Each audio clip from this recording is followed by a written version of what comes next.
Marami ng lupain dito sa Pilipinas ang maaaring maging pagmamay-ari ng tao. Ngunit bago pa man ito mangyari, kailangang may hawak kang titulo. Bakit sa sityong ito, maalamat at makasaysayan, ngunit pinamumugaran ng mga taong wala namang karapatan? Walang makakatakas, walang makakaligtas. Dahil oras-oras kami nagbabantay. Ito ang Testigo!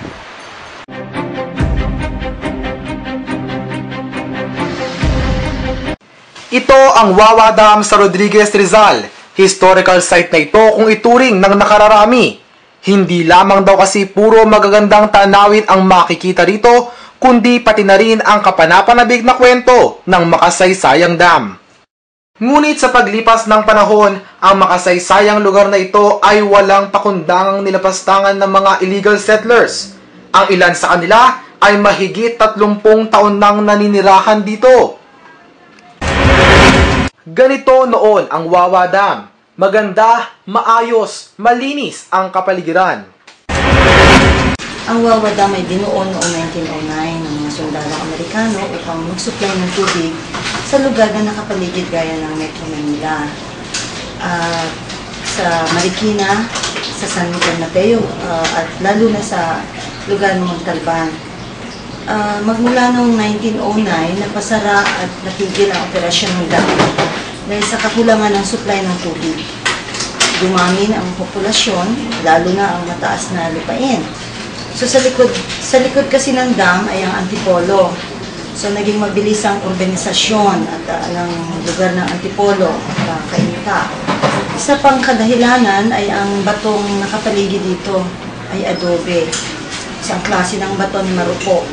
So marahil ito ang mga ilang mga faktor na kung bakit natigil ang operasyon. Ang Pamintinan Cave ay isang magandang destinasyon na at ito ay kalapit sa Wawa Dam. Ang kuwebang, ito rin ang kuwebang pinagdausan di umano ng ating bayani si Andres Bonifacio noong revolusyon. Kasama ng iba pang katipuneros noong 1895 bago ang mismo pagputok ng revolusyon noong 1986. Kaya sinabing tunay na makasaysayan ang lugar na ito sa paligid ng Wawa Dam. Dito rin nagmula ang alamat ni Bernardo Carpio ayon sa ating mga sa ating literatura. Nang dumating ang mga Hapones noong 1941 ay may naganap na digmaan dito. Sa ngayon, mahigit 30 pamilya na ang naninirahan dito at ni isa sa kanila ay walang pinanghahawakang titulo ng lupa sa tinitirikan ng kani-kanilang mga bahay. Ang ilan pa nga sa kanila ay mahigit pa sa 30 taon nang naninirahan dito. Dito namin nakilala si Aling Elena, 70 taong gulang. Matagal na raw siyang iligal na naninirahan sa gilid ng Wawa Dam. Pare-pareho lang naman daw kasi sila ng sitwasyon. Meron. So, bago po ito maitayo, nandiyan na po kayo or? Wala pang maraming tao dito kami. Konti pa lang. 1976 dito na kami. 1977. Meron pong permit to yung sa lupa po nila? Wala po. Para pala yung walang lahat po. Wala pong titulo. Pero hindi naman po kayo inalisay sa barangay na wala parang pinahabayaan na wala pong pupunta na na ganito. Ako na walang permit, may pinapalayas kayo. Wala, magsawa sila. Karami-raming tao. Wala naman lahat para kayo. Si Alan, 34 na taong gulang. Matagal na ring naninirahan dito kasama ng kanyang pamilya.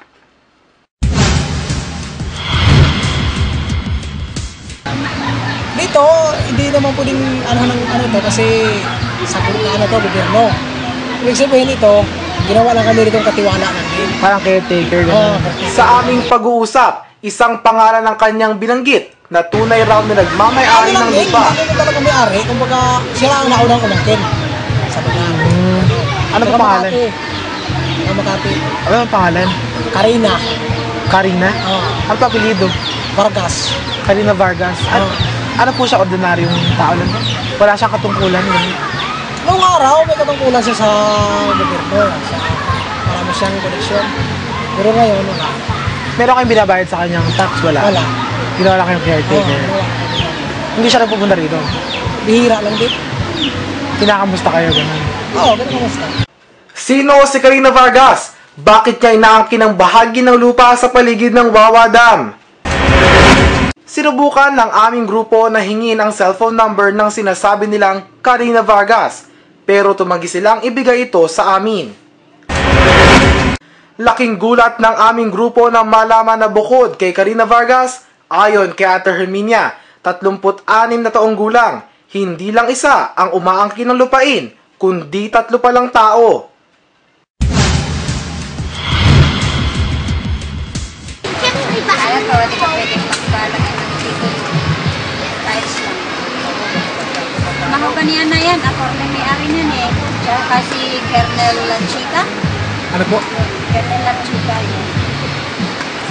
Pero kanya-kanyang amo yan eh. Kanya-kanyang tauhan. Yan naman sa may bahay na bato. Bari natin yung may-ari.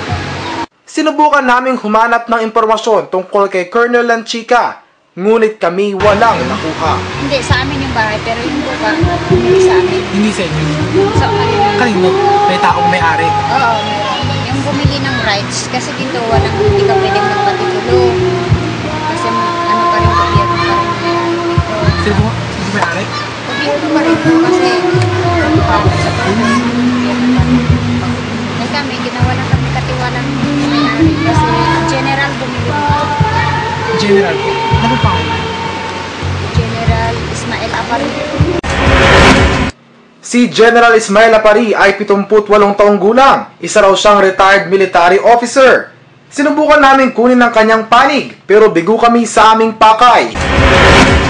Itong bahaging ito ng paligid ng dam ay pagmamay-ari di umano ni Karina Vargas. Ito naman ang bahaging inaari ni Colonel Lanchica. At ito naman ang biniling rights di umano ni General Apari. Kung titingnan, 3 silang naghahati-hati sa rights ng mga lupain dito sa Wawa Dam. Pero teka, tama ba itong nakikita namin? Cottages, balsa, videoke, palikuran, tulay, tindahan, bilyaran. Ginawang negosyo ang tabi ng Wawa Dam. Pero ayon kay Ate Herminia, may permit naman daw ang kanilang mga negosyo galing kay Kapitan. Illegal ang kanilang paninirahan, pero legal ang pagtatayo ng mga negosyo? Ang gulo! Bukod dito, nakabitan din sila ng linya ng kuryente na nanggagaling sa barangay. Aba, sosyal na mga squatters ito ha! Si Aling Emilia, 68 taong gulang ang nagsabi sa amin ng mga impormasyon tungkol dito. Yung kuryente niyo po, paano po yan? May kuryente kami dito. Saan po nanggaling? Diyan sa baba. Nakatak kami dyan sa Meralco. Saan po? Sa Meralco. Sa Meralco rin po. May resibo kayo ng Meralco isa-isa. Oo, mayroong dyan na gaano sa amin na ng ilaw taga-singil. May resibo naman sila. Magkano po yung last bill niyo? Kaya nga lang, ang bill namin napakamahal ang ano namin.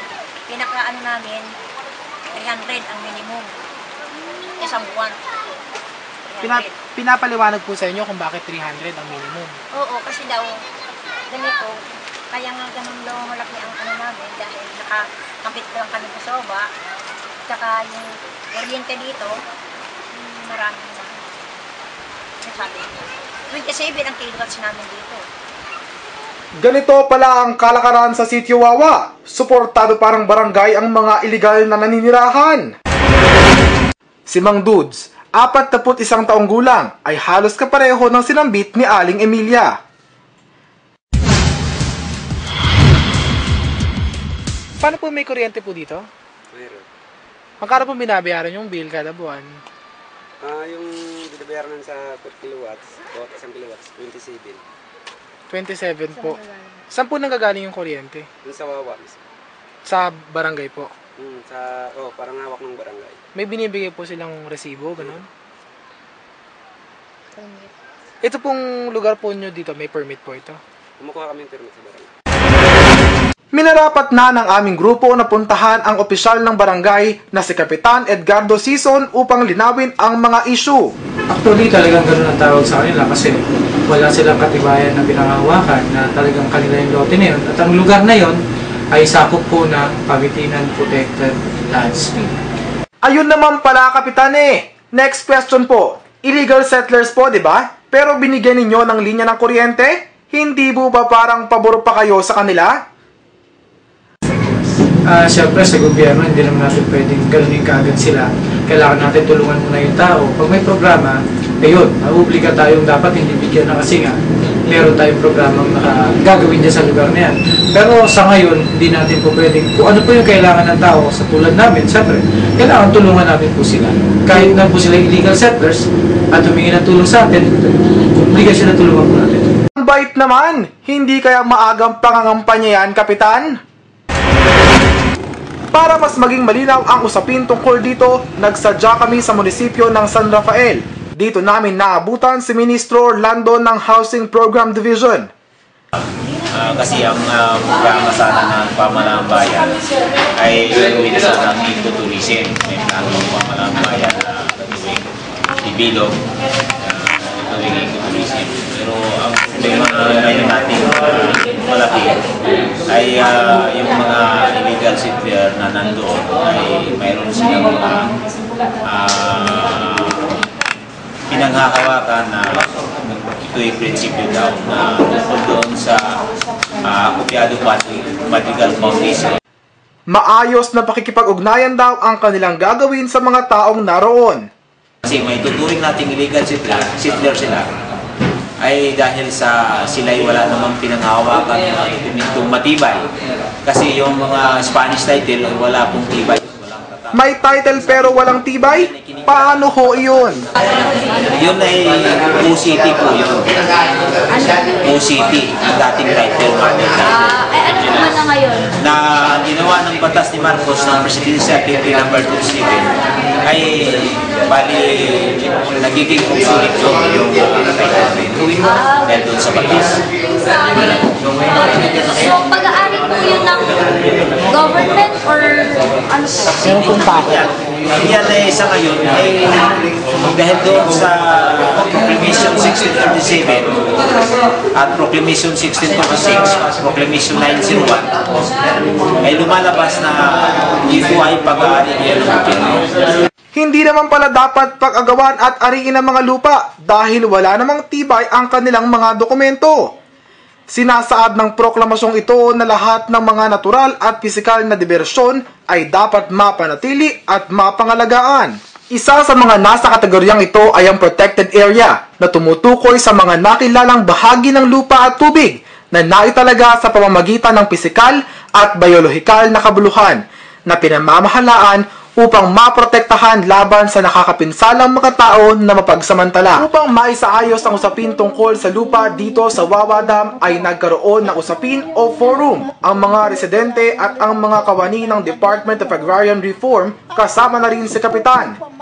Sa una ay naging mainit ang kanilang diskusyon. Huwag ka na makialam dito sa mga pagsurvey at kayo mismo mga almasapa ang makialam. Isumulin niyo kayo kapitan. Itabuhin ninyo. Gusto ninyo mabawasan yung 4.10 hectares? Papayag po ba kayo? Hindi! Gusto ninyo mawala pang isang lote? Hindi! Hindi! Kaya ito, panahon po ito, maging vigilant na po kayo dahil natapos na yung maliligayang araw. Nagsakrifice na kayo, ngayon kayo magpantay na. Ang sabi nga natin, itaguyod at ipagtanggol ang nakamit na tagumpay sa karapatan sa lupa.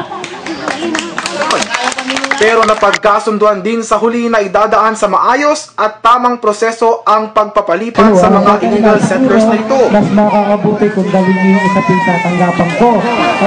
Wala pang napag-uusapang araw ang pagpapaalis sa mga residente dahil ang lahat ay pinaplano pa lamang nila.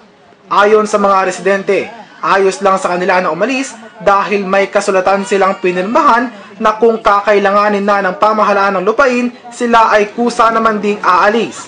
Sa ngayon, kakalimutan daw muna nila ang mga problema at idadaan lang ito sa masayang salo-salo. Dahil sa huli, wala naman daw magtutulungan kundi sila-sila rin.